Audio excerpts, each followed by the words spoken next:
નમસ્તે, હું છું દિલીપ પટેલ। આજે આપણે સત્તાને કેટલાક સવાલો કરવાના છે। ખાસ કરીને આજે જે જાહેરાત કરી છે આખા દેશમાં જેની લાગુ પાડવામાં આવી છે નીતિ, વાહન ભંગાર નીતિ જે જાહેર કરવામાં આવી છે, એના સંદર્ભમાં આજે ઘણા બધા પ્રશ્નો સરકાર સામે ઊભા થઈ શકે છે, ઊભા થઈ રહ્યા છે અને ઘણા બધાએ ફેસબુક ઉપર પણ એના પ્રશ્નો પૂછ્યા છે, કોમેન્ટ કરી છે। એ તમામ બાબતોને આજે આવરી લેવાનો આપણે પ્રયત્ન કરીશું। સત્તાને સવાલો પૂછીશું, રાજ્ય સરકારને સવાલો પૂછીશું, કેન્દ્ર સરકારને પણ પ્રશ્ન પૂછીશું કે લોકોની જે લોકો માટે બનાવેલો આ કાયદો છે, નીતિ છે, એ શું સારું છે, શું ખરાબ છે, એ અંગેની પણ આપણે માહિતી આપીશું।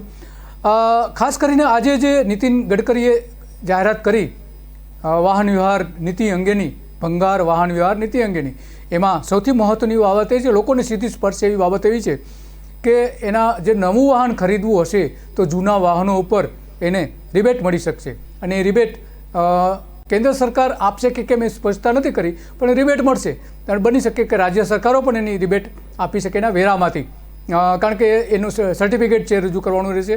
બીજું, ગુજરાતને લગતી સૌથી મોટી વાત એ છે કે ભાવનગર અણંદ ખાતે દેશનું પ્રથમ સ્ક્રેપ પ્લાન્ટ શરૂ થશે અને કેન્દ્રની નીતિ આ જે છે એ 1 ઓક્ટોબર 2021થી અમલી થઈ ગયા પછી કચ્છના જૂના વાહન સ્ક્રેપ કરવા માટેનો પાર્ક પણ બનશે, કચ્છમાં પણ પાર્ક બનશે અને ત્યાં ગુજરાતના જે જાણીતા ઉદ્યોગપતિ છે એનું પણ ત્યાં એ આવી શકે છે, યુનિટ આવી શકે છે। રાજ્યમાં 4 સ્થળે ભંગારવાળા પાર્ક બનાવવામાં આવશે, કચ્છના જૂના વાહનો સ્ક્રેપ માટે પાર્ક બનશે।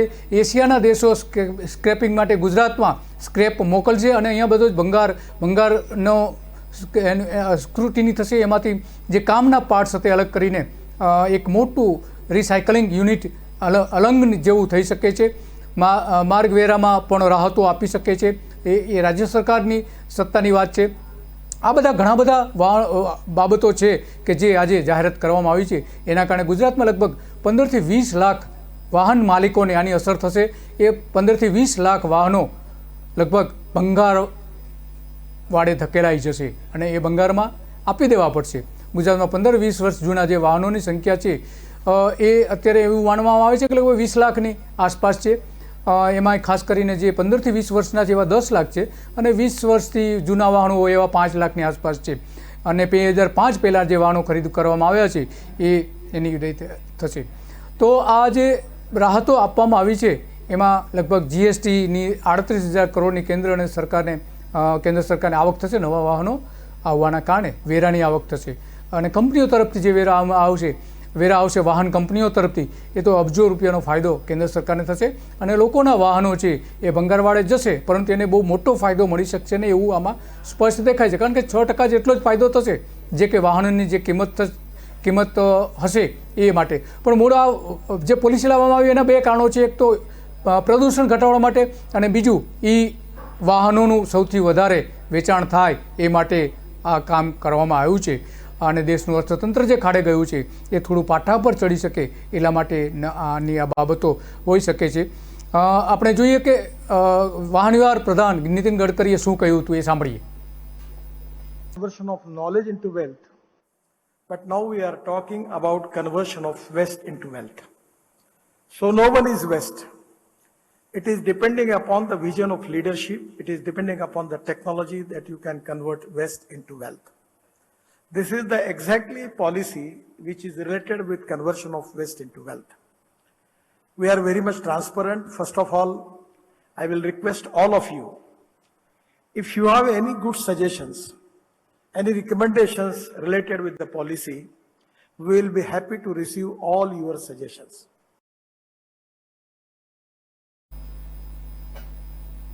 દેશમાં લગભગ 1 કરોડ જેટલા વાહનોની આવી સંખ્યા હોવાનું માનવામાં આવે છે, પરંતુ કેટલીક વાહન કંપનીઓ જે છે ભંગાર વેચનારાઓ, સેકન્ડ હેન્ડ કાર ખરીદનારાઓનો એક અંદાજ છે કે 1 કરોડ નહીં પરંતુ 3 કરોડની આસપાસ આવી ગાડીઓ હોઈ શકે છે, 2 વ્હીલર્સ અને 4 વ્હીલર્સ અને માલવાહક ટ્રક મળીને એ એટલી સંખ્યા હોઈ શકે છે 3 કરોડની આસપાસ। આમ આ બધા જ વાહનો લગભગ ભંગાર બની જશે અને અત્યારે જે વાહનો ચાલે છે એ 20 લાખ વાહનો ગુજરાતમાં જે મોટાભાગના છે એ ગ્રામ્ય વિસ્તારો અને માં મોટાભાગના છે, કારણ કે શહેરોમાં તો હવે એ માન્ય નથી પ્રદૂષણ ફેલાવનારા વાહનો મોટાભાગના ગ્રામ્ય વિસ્તારોમાં જતા રહે છે, કારણ કે સસ્તામાં ત્યાં ખરીદીને વાપરતા હોય છે. ગરીબ લોકો વાપરતા હોય છે, એમની પાસેથી આ વાહનો હવે એ લોકો ચલાવી નહીં શકશે, અને ચલાવશે તો દંડ થશે. દંડ ભરી શકે એવી શક્યતાઓ બહુ ઓછી છે. અને એના કારણે સ્પેર પાર્ટ્સની જે નિકાસ છે આ નવી નીતિના કારણે લગભગ 1.45 લાખ કરોડથી પણ વધારે થઈ શકે છે, અને 3 કરોડ સુધી અત્યારે જે લગભગ 1.5 કરોડ જેટલી સ્પેર પાર્ટ્સની નિકાસ તે વધીને 3 કરોડ થશે. ડીઝલ અને પેટ્રોલ જે વપરાય છે એમાં લગભગ 8 લાખ કરોડ રૂપિયાનું ઈંધણ આયાતથી થાય છે, એના પણ બોજ ઘટશે એવું એક માનવામાં આવે છે. ભારતમાં ઓટોમોબાઈલ ઉદ્યોગનું જે બજાર લગભગ 4.50 લાખ કરોડ છે, તે વાહન ભંગાર નીતિના કારણે એમાં 2 ગણો વધારો થઈ શકે છે. 10 લાખ કરોડ રૂપિયાનું નવા વાહનોનું ઉત્પાદન થશે, એટલે કે સરકારને મોટી આવક આમાંથી થશે. 10% લેખે જો GST ગણવામાં આવે તો પણ સરકારને 1 લાખ કરોડ રૂપિયાની વધારાની આવક થશે. અત્યારે જે આવક મળે છે એનાથી પણ વધારે થશે. એનો મતલબ કે આ જે નવી નીતિ છે એનો સૌથી મોટો ફાયદો કેન્દ્ર સરકારને થવાનો છે. એ સ્પષ્ટપણે દેખાય છે. સામાન્ય લોકોને તો 4 થી 6% વળતર કંપનીઓ આપશે, અથવા તો જે તે સ્થાનિક સરકારો છે એ આપશે. પરંતુ કેન્દ્ર સરકાર એમાં શું છૂટછાટ આપવા માગે છે એ અંગેની કોઈ સ્પષ્ટતા આ નીતિમાં કરવામાં આવી નથી. 8 વર્ષ જૂના વાહનો પણ ગ્રીન ટેક્સ પણ લાગી શકે છે. વાહનના 10 થી 25% લેખે ફિટનેસ સર્ટિફિકેટ પણ લેવાનું રહેશે, અને એમાંથી સર્ટિફિકેટમાંથી ફાયદો પણ મળી શકે છે. કેન્દ્ર સરકારે રાજ્ય સરકારને ભલામણ કરી છે કે જે લોકો પોતાની જૂની ગાડી સ્ક્રેપ કરી રહ્યા છે તેઓ જ્યારે નવી ગાડી ખરીદે ત્યારે રજિસ્ટ્રેશન ફી માફ કરવામાં આવે. એટલે કે રાજ્ય સરકારે કેન્દ્ર સરકારે જે નીતિ બનાવી છે એમાં મોટા ભાગની જે જવાબદારીઓ છે એ સ્ટેટ ગવર્મેન્ટ્સ ઉપર છોડી દેવામાં આવી છે. આમાં કેન્દ્ર સરકાર શું ફાયદો આપવામાં આવે છે ન નીતિન ગડકરીએ સ્પષ્ટપણે કહ્યું છે કે ન તો વડાપ્રધાને પણ આજે પોતાના ભાષણમાં સ્પષ્ટપણે કહ્યું છે. જોઈએ આપણે ગુજરાતના ભૂતપૂર્વ વાહન વ્યવહાર પ્રધાન બિમલભાઈ શાહ શું કહી રહ્યા છે. દિલીપભાઈ, તમે કહો છો પોલિસી, પણ હજુ એમને પોલિસી જાહેર કરવા દો એટલે આપણને એક્ઝેક્ટ પોલિસીમાં શું પોલિસી લાવે છે એના પરથી અંદાજ આવશે. પરંતુ હું એટલું ચોક્કસ કહું કે અત્યારે જે પ્રમાણે સામાન્ય સંજોગોમાં આખા દેશની અંદર બધા જ બેઝિકલી સિટીની અંદર જે પરિસ્થિતિનું નિર્માણ થયું છે એમાં રસ્તા ટૂંકા છે અને વાહનો એટલા બધા વધી ગયા છે, એટલે ક્યાંક ને ક્યાંક કોઈક જગ્યાએ બ્રેક મારવી પડે એની આવશ્યકતા તો છે જ. મને લાગે છે કે સ્ક્રેપનો નિર્ણય અથવા સ્ક્રેપ પોલિસી ઉપરથી ખબર પડશે સાચો છે ખોટો છે. પરંતુ એક વસ્તુ તો ચોક્કસ છે કે એમણે અત્યારે વાહનો માટેના રજિસ્ટ્રેશન માટેના રિસ્ટ્રિક્શન મૂકવાની ખૂબ આવશ્યકતા છે. કારણ કે અત્યારે પરિસ્થિતિ એવી થઈ છે કે દરેક ઘર દીઠ ઓછામાં ઓછા 1, 2, 3 જેવી જેની શક્તિ એ પ્રમાણે વાહનો લાવતા હોય છે. અને એટલા માટે આજે આપને ખબર છે કે રોડ પર પાર્કિંગના કેટલા બધા મોટા ઇસ્યુઝ હોય છે. આપણને ખબર છે કે રોડ હવે વધવાના નથી, રોડ હવે પહોળા કરી શકાય એવી સ્થિતિમાં નથી. અને એવા સંજોગોમાં આટલા બધા વાહનો જે પ્રમાણે વધી ગયા છે અને એ પ્રમાણે ક્યાંક ને ક્યાંક બ્રેક મારવાની અને ધીરે ધીરે ગ્રેજ્યુઅલી જૂના વાહનોને ઓછા કરવાની તૈયારી આપણે જાતે પણ ઊભી કરવી પડશે અને સરકારે પણ આ નીતિથી આગળ વધવું પડશે.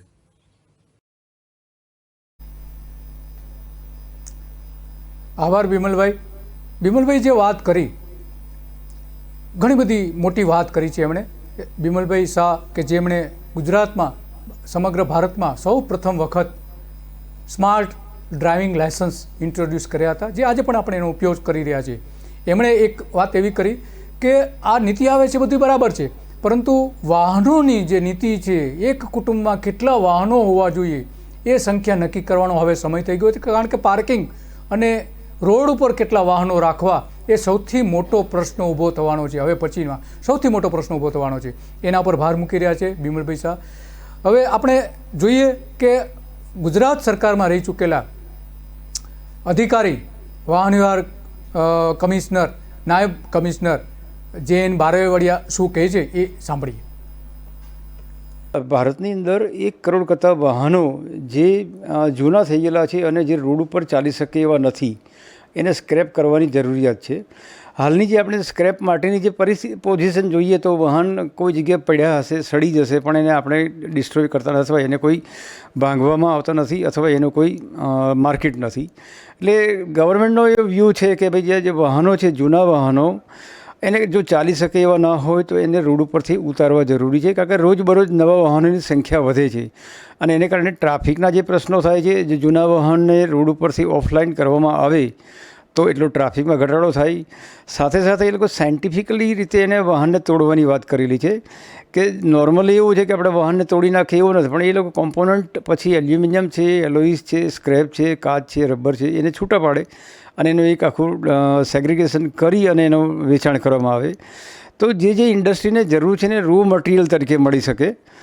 અને આજે જે આપણી ભારતની જે પોલિસી છે એમાં જે ઇમ્પોર્ટ કરીએ છીએ એમાં ખાસ કરીને જે આયર્ન છે રો મટીરિયલ તરીકે, તો જો આવા વાહનોમાંથી જો એને સ્ક્રેપ તરીકે રો મટીરિયલ મળે તો એટલું ભારતને જે આયાત કરવા માટેનો જે હુંડિયામણનો છે એનો પણ બચાવ થઈ શકે.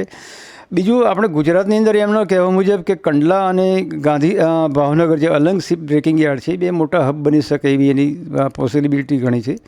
કે અલંગની અંદર આપણે જાણીએ છીએ કે સ્ટીમરનું અત્યારે સ્ક્રેપિંગ થાય, જે સ્ક્રેપ કરવામાં આવે છે, તો એ જ રીતે વાહનોનું સ્ક્રેપ કરવામાં આવે તો ત્યાંથી જેને જરૂરિયાત છે ત્યાં રો મટીરિયલ તરીકે સ્ક્રેપ કરીને પૂરું પાડવામાં આવે. અને એનો ફક્ત ઈરાદો એવો નથી કે આપણે ગુજરાતના કે કોઈ પર્ટિક્યુલર રાજ્યના વાહનની વાત કરીએ, પણ એમનું એવું કહેવું છે કે ભાઈ જે વાહનો બહારના દેશોમાં ખાસ કરીને ભૂતાન, બાંગ્લાદેશ, નેપાળ અથવા બીજા જે ગલ્ફ કન્ટ્રીમાંથી જે વાહનો જે સ્ક્રેપ કરેલા હોય એને લાવવામાં આવે અને તોડવામાં આવે તો એક ઇન્ડસ્ટ્રી માટે જે સ્ક્રેપ છે એ બીજી ઇન્ડસ્ટ્રી માટે જે એના રો મટીરિયલ તરીકે મળશે અને લોકોને એક રોજગારી ઊભી થશે. ભારતની અંદર જે આ જૂના વાહનો છે જેને કાઢી નાખવામાં આવે તો એની જગ્યાએ નવા વાહન આવશે અને એને કારણે એન્વાયરમેન્ટમાં સુધારો થશે. રોડ સેફ્ટીના જે વ્યૂ પોઈન્ટ ઉપર જોઈએ તો જે જૂના વાહનની જે એની કેપેસિટી હોય અથવા તો જે રોડ પર ચલાવવાની ક્ષમતા હોય અથવા જે બ્રેકિંગ છે તો એને કારણે જે સ્ક્રેપ અને જૂના વાહનોને કારણે જે એક્સિડન્ટ થાય છે તો એ ઓછા થશે.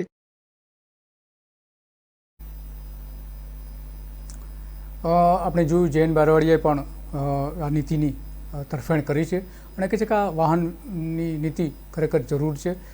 ખાસ કરીને જે પ્રદૂષણ ફેલાવે છે એવા ભંગાર જેવા વાહનોને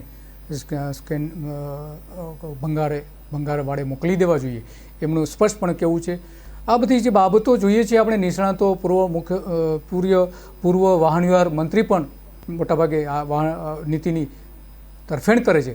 પરંતુ ખરેખર આ નીતિ કોના માટે લાવવામાં આવી છે? સૌથી મોટી વાત એ છે કારણ કે આ જે નીતિ લાવી છે એ વાહનના ઈંધણનો બચાવ થશે એવી લાવવામાં આવી છે. ખાસ કરીને નવા વાહનો જે આવવાના છે એમાં ઈ વાહનો મોટા પ્રમાણમાં નોંધાવાના છે. એ ઈ વાહનોમાં કેટલો પ્રમાણમાં નોંધણી થશે, કેટલા વાહનો આવશે, એનું માળખું તમામ રાજ્ય સરકારો ગોઠવી શકી છે કે કેમ એ આ નીતિ દ્વારા પણ સ્પષ્ટ કરવામાં આવ્યું નથી. તો ખરેખર તો નીતિ લાવતા પહેલાં આ એક ઇન્ફ્રાસ્ટ્રક્ચર ઊભું જે કરવાનું છે અને મેક્સિમમ ઈ વાહનો આવે અને પ્રદૂષણ ઘટે એ માટેના સરકારે પ્રયત્નો કરવા જોઈએ. અને સૌથી મોટી વાત તો એ છે કે અત્યારે જે પરિસ્થિતિ છે ભારતમાં, આર્થિક મંદી છે, સરકારનું જે તંત્ર છે આર્થિક તંત્ર લગભગ તૂટી પડ્યું છે અને એને મજબૂત જો કરવું હોય તો વાહન વ્યવહાર વિભાગને જે છે મજબૂત કરવું પડે. કારણ કે આપણે જોયું છે કે કેન્દ્ર સરકારે પોતાની લગભગ 20 કંપનીઓને વેચી દેવી પડી છે. લોકોએ ઊભી કરેલી, અગાઉની કોંગ્રેસ સરકારે ઊભી કરેલી કંપનીઓ કરોડો રૂપિયાના ખર્ચે વેચી દેવી પડી છે. રેલવેને અમુક પ્રમાણમાં ભાગ કરીને એને પણ વેચી દેવામાં આવ્યો છે. એરપોર્ટ પણ આપી દેવામાં આવ્યા છે, સરકારે વેચી માર્યા છે. હવે આ જે નવી બાબત છે, હવે લોકોના વાહનો છે એ જો વેચી દેવામાં આવે તો ટ્રાન્સપોર્ટ ઉદ્યોગ છે એ સૌથી મોટો બેનિફિટ કેન્દ્ર સરકારને, રાજ્ય સરકારને કરાવી શકે એમ છે. કેન્દ્ર સરકારે એના કારણે ઓછામાં ઓછી 1 લાખ કરોડ રૂપિયાની આવક થઈ શકે છે એક વર્ષમાં. આ બધી બાબતો જે છે એ ઉપરાંત ગુજરાતમાં જે ઓટો હબ બનાવવાનું સ્વપ્ન હતું ભારતીય જનતા પાર્ટીના નેતાઓનું, એ સ્વપ્ન લગભગ પૂરું થયું નથી 20 વર્ષથી. 2008માં નેનો કાર આવી પછી આ જે સ્વપ્ન સેવામાં આવતું હતું એ સ્વપ્ન હજુ પૂરું થયું નથી. આ સ્વપ્ન ખરેખર કેટલું છે, શું છે, કેવું છે એ અંગે આપણે જાણીએ મહેશ પંડ્યા કે જેમણે અગાઉ ટાટા નેનો અને પર્યાવરણ અંગેને ઘણા બધા આંદોલનો કરેલા છે. સાંભળીએ મહેશભાઈ પંડ્યાને. ગુજરાતમાં નેનો પ્લાન્ટ આવ્યો હતો ત્યારે તે વખતના તત્કાલીન મુખ્યમંત્રીએ એક ટેક્સ કરેલો વેલકમ અને એમ કહ્યું કે મારા ટેક્સ મેસેજને રતન ટાટાએ આવકારીને નેનો આવી ગુજરાતમાં, અને ગુજરાત સમૃદ્ધ થઈ જશે, ઓટોમોબાઈલનો હબ થઈ જશે, એવી સરસ મજાની વાતો કરેલી. પણ આપણે જોયું કે નેનોનું શું થયું, અને નેનોનું ઉત્પાદન શક્ય ના બન્યું, અને છતાંય ગુજરાત સરકારે જે 30,000 કરોડ રૂપિયાની લોન બહુ જ ઓછા વ્યાજે ચાલુ રાખેલી છે, એ નિષ્ફળતા ઢાંકવા માટે મને લાગે છે કે હવે આ સ્ક્રેપ તરફ ગયા, કે અલંગમાં શિપ બ્રિગેડનું સ્ક્રેપ હોય અને આ વાહનોનો સ્ક્રેપ હોય, એટલે ઓટોમોબાઈલ જે હબ બનાવવાની જે પોલિસી હતી ગુજરાત સરકારની, નરેન્દ્રભાઈ મોદીની, એ નિષ્ફળ ગઈ. એટલે હવે એના બીજા સ્વરૂપે એ સ્ક્રેપ પોલિસીના નામે એ લાવી રહ્યા છે. પરંતુ એ સ્ક્રેપ પોલિસી પણ નિષ્ફળ જવાની શક્યતાઓ એટલા માટે લાગે છે કે જો યોગ્ય સબસિડી નહીં આપવામાં આવે અને વાહન ચાલકોને, ખાસ કરીને ઓટો રિક્ષાવાળાઓને, લોડિંગ રિક્ષાવાળાને ફાયદો નહીં કરવામાં આવે તો પ્રદૂષણના નામે જે સ્ક્રેપ પોલિસી આવી છે એ પણ કદાચ નિષ્ફળ જવાની શક્યતાઓ છે. અથવા તો સરકાર જો ફરજ પાડશે, દંડાત્મક કાર્યવાહી કરશે, તો લોકોની આર્થિક પરિસ્થિતિ બગડી જવાની પૂરેપૂરી શક્યતાઓ છે. જાણીતા ચળવળકાર મહેશ પંડ્યા પણ એ જ વાત ઉપર ધ્યાન કેન્દ્રિત કરી રહ્યા છે કે ઉદ્યોગો જે છે, ગુજરાતને ઓટો હબ બનાવવાનું હતું એ બનાવી શકાયું નથી. ટાટા નેનો પ્રોજેક્ટ નિષ્ફળ ગયો છે. એના કારણે આખી જે ગેમ ઊભી કરવામાં આવી છે ઓટો ઇન્ડસ્ટ્રીને ફાયદો કરાવી આપવા માટેની, એવું એમનું કહેવું છે. અને ગુજરાતમાં પણ એ વાસ્તવિકતા છે કે રતન ટાટાનો જે ડ્રીમ પ્રોજેક્ટ હતો નેનો કાર, કે જે પેલા મહારાષ્ટ્રના સિંગુરમાં, પશ્ચિમ બંગાળના સિંગુરમાં ઊભું થવાનો હતો, અને ત્યાં એનો વિરોધ થયો હતો, ખેડૂતોએ વિરોધ કર્યો હતો, અને એટલા માટે એક અહીંયા લાવીને નરેન્દ્ર મોદીએ નેનો કારનો પ્રોજેક્ટ સ્થાપ્યો હતો. પરંતુ એ પ્રોજેક્ટ સંપૂર્ણપણે નિષ્ફળ ગયો છે. અબજો રૂપિયાના ફાયદાઓ ગુજરાત સરકારે ટાટા નેનોને આપી હોવા છતાં ત્યારે 1 લાખ રૂપિયામાં એ નેનો કાર આપવાની હતી, પણ આપી શકાય નથી. એનું કારણ એ હતું, સૌથી મોટું કારણ એ હતું કે ભંગારમાંથી જે રીયુઝ માટેની જે વાહનો વેચાતા હતા, કાર જે વેચાતી હતી, એ કાર 1 લાખ કરતાં પણ સસ્તામાં મળતી હતી. એટલા માટે લોકો નેનો કાર ખરીદવાના બદલે સેકન્ડ હેન્ડ કાર જે હતી એ ખરીદતા હતા, અને એટલા માટે એ નેનો કાર પ્રોજેક્ટ બહુ સફળ થયો નથી. અને નરેન્દ્ર મોદી અને ટાટા માટે આ એક પાછલું પગલું હતું, શરમજનક પગલું હતું બંને નેતાઓ માટે. કારણ કે સૌથી મોટો પ્રોજેક્ટ એ ગણવામાં આવતો હતો ગુજરાતના વિકાસ માટેનો, નર્મદા યોજના પછીનો પણ સૌથી મોટો ગણવામાં આવતો હતો, અને એ રતન ટાટાએ નો પ્રોજેક્ટ નિષ્ફળ ગયો. સાથે સાથે નરેન્દ્ર મોદી જે કરવા માગતા હતા એ પણ નિષ્ફળ ગઈ. 2019માં ફક્ત એક કારનું જ ઉત્પાદન થયું હતું. 2019માં ટાટા નેનોનું માત્ર ને માત્ર એક જ કાર બની હતી. ત્યારથી સંપૂર્ણપણે કારનું ઉત્પાદન બંધ કરી દેવામાં આવ્યું છે. આમ આ સૌથી મોટો ગાજેલો પ્રોજેક્ટ હતો, પ્રસિદ્ધિ લેવા માટેનો આ પ્રોજેક્ટ હતો, એ પ્રોજેક્ટ સદંતર નિષ્ફળ રહ્યો. તેના ગાયો માટેની જે જમીન હતી એ જમીન પણ આ કંપનીને આપી દેવામાં હતી. ટાટા રતન ટાટાના વડવાઓએ આ જે જમીન અત્યારે ત્યાં ટાટા નેનો ફેક્ટરી ઊભી છે એ જમીન દાનમાં આપી હતી, ગાયો માટે દાનમાં આપી હતી. એ જમીન ઉપર ફેક્ટરી ઊભી કર્યા પછી સંપૂર્ણપણે નિષ્ફળ ગઈ છે. ગામ લોકો ત્યારે પણ કહેતા હતા કે આ ગાયોના આંસુ છે, આ ફેક્ટરી ક્યારેય સફળ નહીં થાય, અને લગભગ એવું જ થયું. આજે પણ ત્યાં ટાટા નેનોને બદલે બીજી કારોનું ઉત્પાદન, બીજા સ્પેર પાર્ટ્સનું ઉત્પાદન ત્યાં થઈ રહ્યું છે. અને પરંતુ નેતાઓને પ્રસિદ્ધિ મળી અને દિલ્હી સુધીનો રસ્તો આ પ્રોજેક્ટે મોકળો કરી આપ્યો હતો. અને અખબારો અને ટીવીઓએ આ પ્રોજેક્ટને એટલું બધું હાઈપ આપી હતી, પરંતુ આજે નિષ્ફળ ગયા પછી બધા જ અત્યારે નેતાઓથી લઈને મીડિયા પણ મૌન બની ગયું છે. વડાપ્રધાન બની ગયા હતા આના કારણે, ત્યાં સુધી પૂરવાનો રસ્તો નરેન્દ્ર મોદી માટે મોકળો થયો હતો. આ ફેક્ટરી પછી રતન ટાટાની ભરતી શરૂ થઈ હતી, અને મોદીનો આ દેશમાં ઉદય થયો હતો. રતન ટાટાએ ભારતીયોને 2018માં દેશની સસ્તી કારનું સપનું બતાવ્યું હતું. નેનોના રૂપમાં પણ આ સ્વપ્ન પૂર્ણ કરવું એવું એમનું પોતાનું સ્વપ્ન હતું. પરંતુ 2019માં માત્ર 1 લાખના ભાવ સાથે આ જાહેરાત કરવામાં હતી કે 1 લાખના ભાવમાં અમે આ નેનો કાર આપીશું, એવું સ્વપ્ન બતાવ્યું હતું. ત્યારે રતન ટાટાનું આ સ્વપ્ન મરી ગયું છે. નેનોનું ઉત્પાદન સંપૂર્ણપણે બંધ થઈ ગયું છે. આ કારના ફક્ત 1 યુનિટનું વેચાણ 2019માં થયું હતું. 2017-18 દરમિયાન સાણંદના પ્લાન્ટમાં માત્ર 1920 નેનો કારનું મેન્યુફેક્ચરિંગ થયું હતું. આમ આપણે જોઈએ છીએ કે લગભગ સૌથી વધારે જે કારનું ઉત્પાદન થયું તો તે 2015-16માં હતા અને 22,000 જ થઈ હતી. અહીંયા 1 લાખ કારનું વર્ષે ઉત્પાદન કરવાનું હતું, પરંતુ એ થઈ શક્યું નહોતું. જ્યારે ડિસેમ્બર 2019ની ટાટા કંપની આ કારનું એક પણ યુનિટનું ડિસેમ્બરમાં તો સંપૂર્ણપણે બંધ કરી દીધું હતું. નેનો કારના 88 યુનિટ ડિસેમ્બર 2019માં વેચાયા હતા, માત્ર 88 વેચાયા હતા. આમ 18-19માં નેનોનું લગભગ પતન થઈ ગયું હતું. અમદાવાદના સાણંદના ગાયો માટે અનામત રાખવામાં આવેલી આણંદ યુનિવર્સિટી, આણંદ કૃષિ યુનિવર્સિટીની કિંમતી જમીન સાથે ટાટા નેનોને આપી દેવામાં આવી હતી. ત્યારે સરકારે 585 કરોડની લોન પણ આપી હતી ગુજરાત સરકારે કે અહીં કારનું ઉત્પાદન કરો, પરંતુ એ પ્રોજેક્ટ સંપૂર્ણપણે નિષ્ફળ ગયો છે. રાજ્ય સરકારે 10 વર્ષ પછી નેનો કારનું ફેક્ટરી શરૂ થઈ અને 10 વર્ષ પછી વિધાનસભામાં સ્પષ્ટતા કરી હતી કે નેનોને 33,000 કરોડ નહીં, પરંતુ માત્ર 1 થી 150 કરોડની સહાય ગુજરાત સરકારે આપી છે. એવી 10 વર્ષ પછી, ત્યાં સુધી તો વિરોધ પક્ષ પણ એની સામે આક્ષેપો કર્યા હતા કે 33,000 કરોડ રૂપિયાનો સરકારે ફાયદો આપ્યો છે. 1 લાખ કાર તો ન બની, મમતા બેનર્જીએ બતાવી દેવા માટેની આખી એક જે હોડ ઊભી થઈ હતી, એના તારણહાર તરીકે જે નેતાઓ પોતાને ગણવામાં આવતા હતા, એના કારણે એ દેશના વડાપ્રધાન પણ બની શક્યા છે, પરંતુ કારનું ઉત્પાદન કરાવવામાં તેઓ સફળ થયા નથી. આ જે આખી ઘટનાઓ ઊભી થઈ છે એમાં જે બદનામી મળી છે એને દૂર કરવા માટે, ગુજરાતને ઓટો હબ બનાવવા માટે જે હબ બનાવવાનું ત્યારે સ્વપ્ન હતા અને જાહેરાતો કરવામાં આવી હતી, પરંતુ એ ન થઈ શક્યું. અને હવે આજે જે રીતે ભંગાર, માનો કે કારના ઉત્પાદનમાં નહીં તો ભંગારમાં પણ ગુજરાતને નંબર 1 લાવવું, એવું હવે એક સ્વપ્ન બતાવવામાં આવ્યું છે. 4 સ્થળોએ એના ભંગાર ભેગા કરીને ગુજરાત આખા દેશમાંથી એની કારનું ભંગાર ઊભો કરીને એનું રિસાયકલ કરવામાં આવશે. એટલું જ નહીં, પણ વિદેશથી પણ લાવવામાં આવશે, એવી પણ સરકારે જાહેરાત કરી હતી. પરંતુ આ જે ઓટો હબ બનાવવાનું સ્વપ્ન હતું એ કેમ નિષ્ફળ ગયું એ અંગેની કોઈ જ વાત રાજ્ય સરકારોએ કે આજનો જે કાર્યક્રમ હતો નીતિન ગડકરીએ કે નરેન્દ્ર મોદીએ કોઈ વાત કરી જ નથી.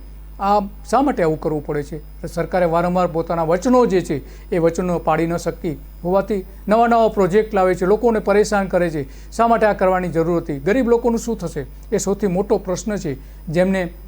જેમની પાસે જે વાહન છે એ વાહન 20 વર્ષ જૂનું હોય અને એને આપી દેવું પડે તો એમને વળતર શું, સરકાર શું વળતર આપશે એ વાહનના બદલામાં?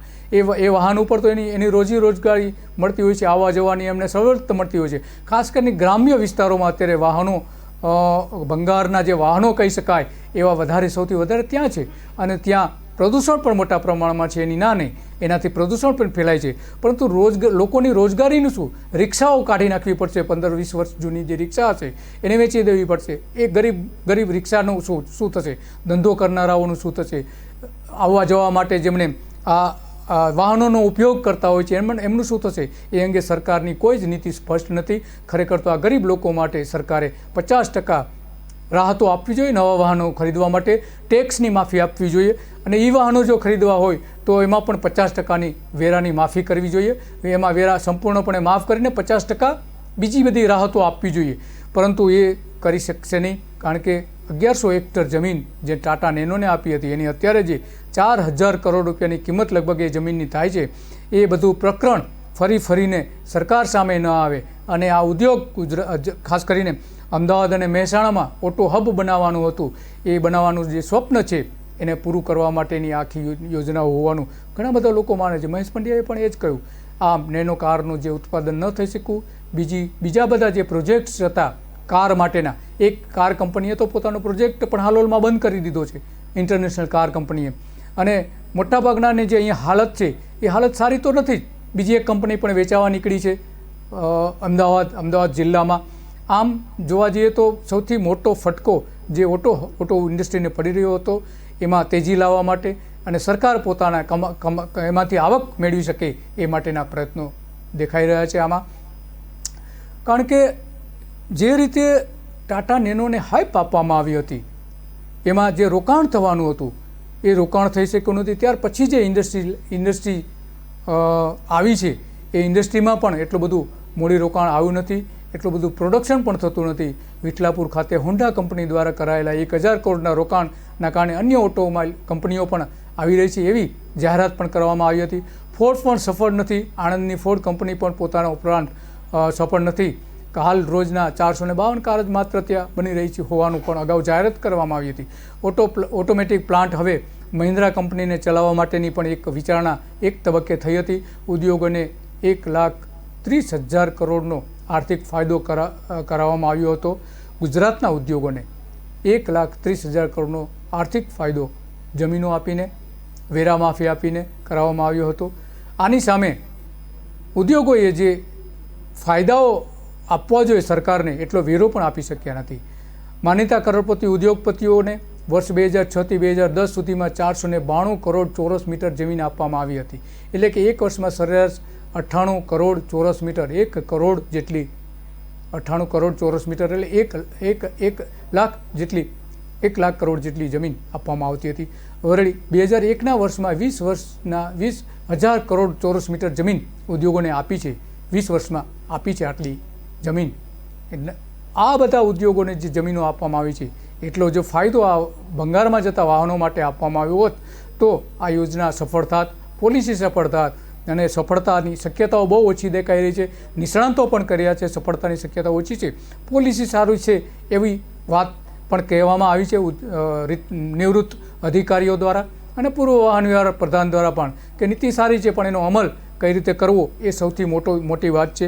હવે સામાન્ય જે વેપારીઓ છે, ગ્રાહકો માટે કામ કરતા સંસ્થાઓ છે, એ શું કહી રહ્યા છે એ આપણે સાંભળીએ. પહેલાં મુકેશભાઈ દવેને સાંભળીએ કે જેમને ટાયરનો બિઝનેસ છે, એ ટાયરના ઉદ્યોગોને શું થશે, અને ત્યાર પછી મુકેશ પરીખ જે ગ્રાહક સુરક્ષા અને પ્રદૂષણના મુદ્દા અંગે શું કહી રહ્યા છે એ આપણે સાંભળીએ.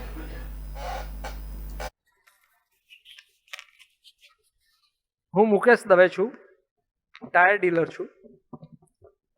ઓટોમોબાઈલ્સ ક્ષેત્રે જ્યારે અત્યારે નવા નિયમો પ્રમાણે 15 વર્ષથી જૂના વાહનોને ભંગારમાં કાઢી નાખવાના નિર્ણય લેવાયો છે, એના અનુસંધાને મારું એવું દ્રઢપણે માનવું છે કે જૂના વાહનોના સ્પેરપાર્ટ, ટાયર ટ્યુબ, આ બધું વસ્તુઓનું વેચાણ વધશે અને ઓન ધ કોન્ટ્રી નવાનું જે ઘટી ગયેલું વેચાણ છે એમાં વધારે ઘટાડો થશે. નવા અને જેન્યુઇન સ્પેરપાર્ટનું વેચાણ ઘટશે, જેન્યુઇન બિઝનેસ ઘટશે, એને હિસાબે જીએસટીની આવક પણ ઘટશે. નવા વાહનોનું વેચાણ છે એ લોન ઉપર થાય છે અને એની રિકવરીની અંદર પ્રોસેસ જાય છે. આજકાલ લોકોની ખરીદ શક્તિ ઘટી છે. લોકો માંડ પોતાના 2 છેડા મેળવતા હોય એવા સંજોગમાં, વાહનને મેન્ટેન કરવું ભારે હોય એવા સંજોગમાં, અને આખું નવું જ ખરીદવાનું આવે અને જૂનાની કોઈ વેલ્યુ ન આવે, તો એ એક દુઃખદ વસ્તુ છે. આ નિર્ણય અર્થકારણની દ્રષ્ટિએ બી જોવા જઈએ તો હાનિ કરતા મને લાગે છે. પ્રમુખ ગ્રાહક સુરક્ષાને પગલા સમિતિ, કેન્દ્ર સરકારે 15 વર્ષથી જૂના કોમર્શિયલ અને 20 વર્ષથી જૂના પેસેન્જર વ્હીકલને ભંગારમાં મોકલવાની જે નીતિ બનાવી છે, સ્ક્રેપ પોલિસી, એ બાબતે સીધી અસર એના વપરાશકાર યુઝર્સ એટલે ગ્રાહકો પર પડે છે. તો ગ્રાહકો પર બોજો પડે છે, પરંતુ બીજી બાજુ વાયુ પ્રદૂષણ, એર પોલ્યુશનનો પણ મુદ્દો છે. તો સરકારે ગ્રાહકોને રાહત આપવા જીએસટીમાં 50%ની રાહત આપવી જોઈએ. સાથે સાથે ઓટોમોબાઈલ ઉદ્યોગમાં તેજી આવશે તો એના રેટિંગ કમિશન નિમવું જોઈએ અને તમામ વ્હીકલના ભાવ નિયંત્રિત કરવા માટે સરકારે વિચારણા કરવી જોઈએ. સાથે સાથે રોડ ટેક્સમાં 100% રાહત આપવી જરૂરી છે. તો ગ્રાહકો પર બોજો ન પડે, સરકારે ગ્રાહકલક્ષી અભિગમ યુક્ત યોગ્ય નિર્ણય કરવો જોઈએ.